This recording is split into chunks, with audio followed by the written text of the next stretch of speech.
Hello সবাইকে, আজকে আমি আপনাদেরকে খুব রিয়েল লাইফ একটা ডেইলি ব্লগ শেয়ার করব। আমার সকালের কাহিনীটাই তুলে ধরব। নমস্কার সবাইকে, কেমন আছেন সবাই?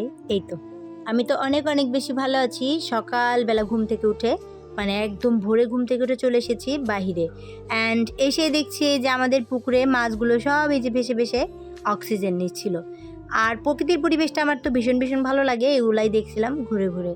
আমার এখানে এই যে অনেকগুলো গাছ, এই গাছগুলো আমার খুব বেশি প্রিয়।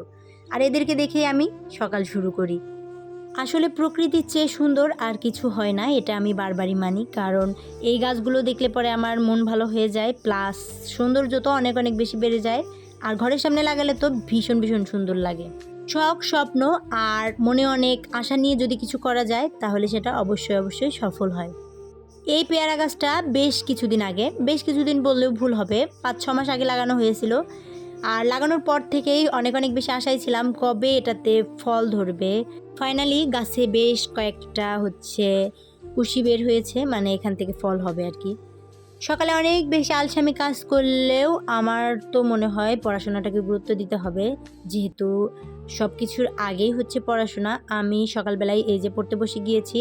আর পড়ার আগেই আমি বাচ্চাদের সাপ্তাহিক পরীক্ষার জন্য প্রশ্ন তৈরি করে নিচ্ছিলাম। আমি একটা ব্লগ পেজ চালাই, এর মানে এটা না যে আমি কখনোই পড়তে বসি না, পড়াশোনা করি না, শুধু এই মোবাইলটা নিয়েই বসে থাকি। কিছু মানুষ তো মনে করে যে আমার হয়তো বা আর কোনো ধ্যান ধর্ম কাজকর্ম কিচ্ছু নেই, আমি শুধু এই ফোনটা নিয়েই পড়ে থাকি, এই ব্লগ পেজটা চালাই, এই আর কি। সকাল থেকে রাত অবধি একটা মানুষ কত কিছু যে করে, এটা আসলে তার সামনাসামনি থেকে না দেখলে কখনোই বোঝা যাবে না। গতকাল রাতে মাকে বলেছিলাম ভাতের মধ্যে জল দিয়ে রাখতে, আমার খুব ভীষণ পান্তা ভাত খেতে ইচ্ছা করছে। মাও আমার কথা শুনে পান্তাটাতে জল দিয়ে রেখেছিল। এই যে সকালবেলা এই জন্য পান্তাটা নিয়ে নিলাম, সাথে নিয়ে নিয়েছি কলা। পান্তা ভাতের সঙ্গে কলা, এটা যে কি ভীষণ একটা বাঙালিয়ানা খাবার, এটা আগের মানুষ হয়তো বা বুঝতে পারবে, বাট এখন কিন্তু মানুষ তেমন একটা এই খাবারগুলো খায়ই না। দিন দিন আমাদের মধ্যে থেকে এই খাবারগুলো বিলুপ্ত প্রায় হয়ে যাচ্ছে। মানুষ এখন খুবই কম খায় এসব খাবার, মানুষ এখন চেনেই না বলতে গেলে। এই যে বিভিন্ন ধরনের শাক, এরপর পান্তা, ফেনা ভাত, এগুলা মানুষ একদম কম খায়। বাট আমার তো ভীষণ ভীষণ ভালো লাগে। সকাল সকাল নিয়ে এই যে আমাদের সিঁড়িতে বসে পড়েছি, বসে বসে পান্তাটা খাচ্ছিলাম। আর পান্তা খেতে খেতেই তো আমার পড়ানোর টাইম হয়ে গিয়েছিল। অনেক বেশি তাড়াহুড়ো করে চলে আসলাম রান্নাঘরে, ১ কাপ চা খাবো এই জন্য। পড়াশোনার পাশাপাশি আমি আমার এই ব্লগ পেজটা চালানোর চেষ্টা করি, কারণ আমার কাছে মনে হয় কি মানুষের অনলাইন একটা পরিচিতি থাকারও দরকার আছে। হ্যাঁ, অনেকেই অনেক কিছু করতে পারবে, চাকরি করে অনেক কিছু করতে পারে, বাট বেশিরভাগ চাকরিজীবীরাই দেখবেন এই ব্লগ পেজ চালায়। কারণ কি, এটা অনেকটা ভালো লাগা, আবার একটা কর্মসংস্থান কিন্তু। এই ছোট্টবেলা থেকে আমার খুব খুব ইচ্ছা ছিল আমি ভিডিও করব, কিন্তু তখন ওই যে সামর্থ্য ছিল না, মানে ভালো একটা ফোন হাতে ছিল না যে ভিডিও করব। এরপর দিদি ওই যে আস্তে আস্তে সব স্বপ্নগুলো পূরণ করে দিল।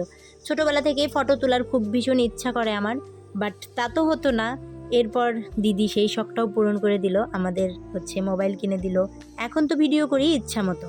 মানুষের দিন সব সময় একরকম যায় না। যাই হোক, আমাদের এই ছোট ছোট প্রচেষ্টা থেকে একদিন বড় একটা সফলতা আসবে, এই আশায় বেঁচে আছি।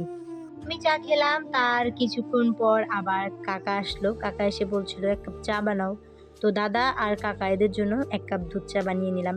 দিন শেষে আমি একটা জিনিসই বুঝি যে ধারাবাহিক থাকলে যে কোনো কিছুই সম্ভব হয়।